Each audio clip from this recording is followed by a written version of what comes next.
ನಮಸ್ತೆ ವೀಕ್ಷಕರೇ, within Malenadu YouTube ಚಾನಲ್ಗೆ ಸ್ವಾಗತ. ನಮ್ಮ ಕರ್ನಾಟಕದಲ್ಲಿ ಮೊಟ್ಟ ಮೊದಲನೇದಾಗಿ ಹಿಂದೂ ಮಹಾಸಭಾ ಪ್ರಾರಂಭ ಮಾಡಿದ್ದು ನಮ್ಮ ಶಿವಮೊಗ್ಗ ಜಿಲ್ಲೆಯಲ್ಲಿ.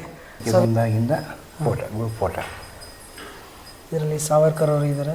ಸಾವರ್ಕರ್ ಇದು ಇವರು ಚಂದ್ರಶೇಖರ್ ಕ್ಯಾಪ್ ಅವರದ್ದು ತೋರಿಸ್ತೀನಿ. ಚಂದ್ರಶೇಖರ್ ಏನವರು ಇವರು.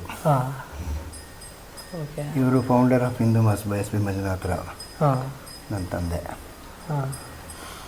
ಇದು ನಾಥುರಾಮ್ ಗೋಡ್ಸೆ.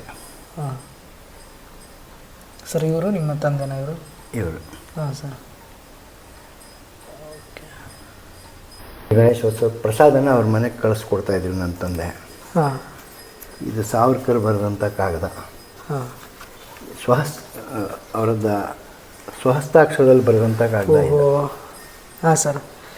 1952ರಲ್ಲಿ. ಇದು ಅವರೇ ಅವ್ರ ಕೈಯಾರೆ ಬರೆದಿದ್ದು. ವಿ ಜಿ ಸಾವರ್ಕರ್ ಸೈನ್ ಕೂಡ ಇದೆ. ಹಾಂ ಸರ್.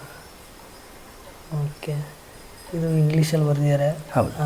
ಯಾವತ್ತಿನ ಕಾಲದಲ್ಲಿ ಈಗ ಸಾವರ್ಕರ್ ಮತ್ತು ಬಾಲಗಂಗಾಧರ್ ತಿಲಕ್ಕು ಆ ಲೆವೆಲಲ್ಲಿಗೆ ಕಾಂಟ್ಯಾಕ್ಟ್ ಇದ್ದಿದ್ದು ಯಾರು ನಮ್ಮ ಶಿವಮೊಗ್ಗದಿಂದ?